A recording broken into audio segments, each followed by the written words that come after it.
Right, so how do you actually master your inquiry process and nurturing journey to the point where obviously someone gets to a point of conversion and a sale?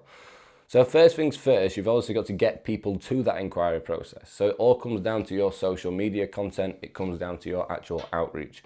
But what I want to talk about in this video is, right, let's say someone does want to come and apply for coaching. What type of stuff can you have in place to dramatically improve that touch point for them, the value, and obviously the point of conversion?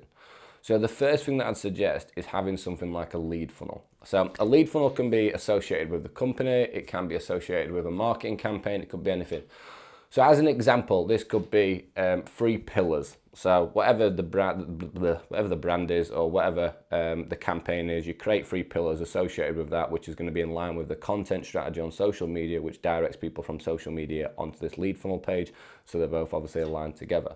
So these pillars can be just landscape videos on a single landing page, right? So they watch that video, then you need to be coming in and obviously wanting them to move on to the next part of that. So you want to have a text funnel. So a text funnel is basically sales and script focused language, where you're basically really targeting their pain points or things that they can achieve, so they want to obviously keep reading.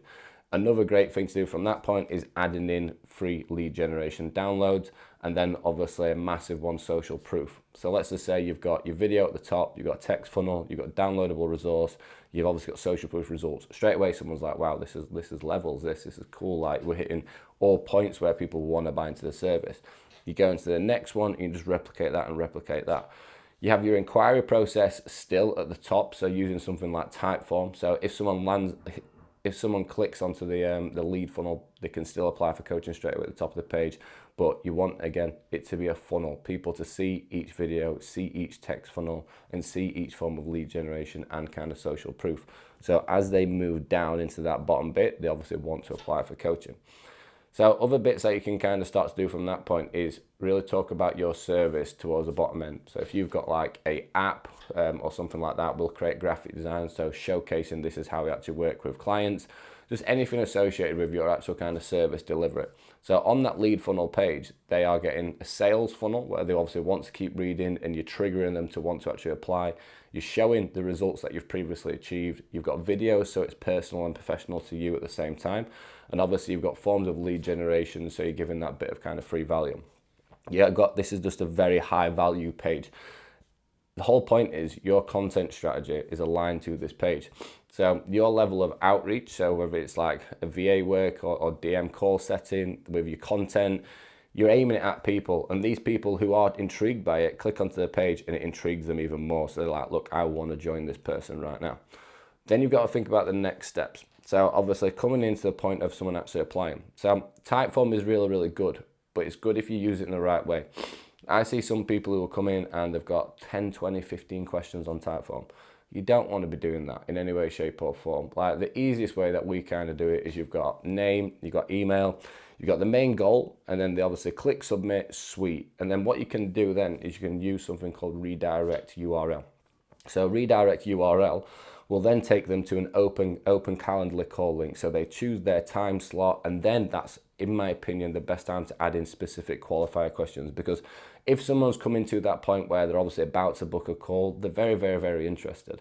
If you're asking someone loads of questions before they've even got to a call booking, it might actually put them off. So keeping your Typeform really, really short and using a redirect URL with qualifier questions is going to be really, really good, because you can obviously just click your Google Meet link or Zoom or whatever on your Google Calendar, see what they've had to say, and you come prepared for the call. Right? Next thing you can do from that point is, just because they booked a call, are they actually going to turn up to the call? What else can you bring in? So if someone books a call, you can then use another function, which is another redirect page, which is like a post-call page. So on this post-call page, you've got like, again, probably 6, 7 videos, a main video saying, look, thank you for booking a call. Here's what to expect. And then 6 videos underneath really kind of highlighting the program design, problems that they may have faced before, a bit of advice, and just that extra little bit of value. Because realistically at that point, if someone's seen your content, they've hit the lead funnel, they've downloaded a resource, they've applied for coaching, they've booked a call, and they hit with that, you're looking at 6, 7 high value points where someone's like, look, if they've got a call booked, they're going to be pretty confident with obviously service, and it comes down to obviously the sales call with you.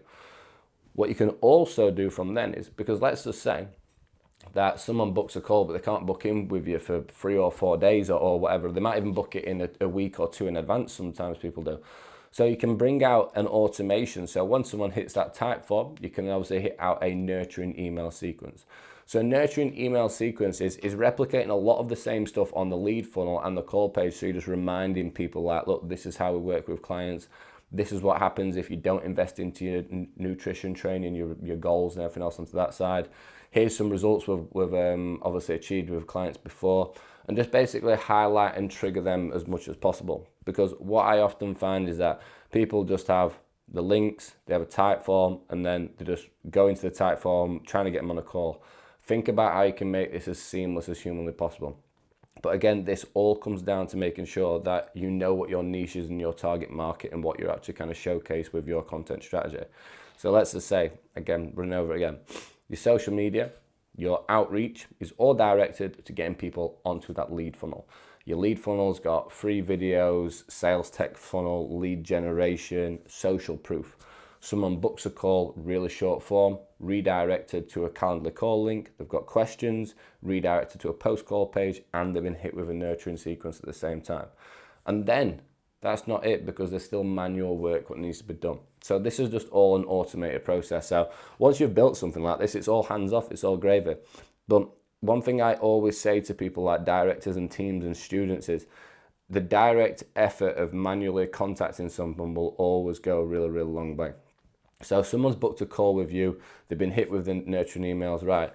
You've got their information, connect with them on Instagram straight away so they can see your content, if they're not already follow you up anyway, but just so that you actually care about them. Like, look, you give them a follow back, could even drop them a message. Depends on the level of lead generation that you have. So for example, with bigger teams, I will have someone actually managing a CRM. So CRM's like Active Campaign and a Trello integration or automation where you can track all your inquiries and all your lead gen downloads. And what I suggest from there is making sure that, look, yes, you've got 5, 6, 7 touch points automated, but you've got a manual contact point straight away. So what can you do manually? You've got Instagram contact and connections straight away. You've got WhatsApp. If you really want to push it hard, you can even do an outbound call straight away, checking that they've got a call, asking if they're all right, and just obviously making sure that they are going to turn up to the call. And often you might even find that you can call someone up and actually sell on the phone before it even gets to that video call. So when you start coming in and thinking about, right, how do you actually get better inquiry processes? How do you get better nurturing stuff? There's a lot more to it. But it all comes down to your content. It all comes down to getting people onto that link in the first place. But if you want to create a real good company structure with dramatically improved kind of conversion at that point of inquiry, then that's kind of what I suggest.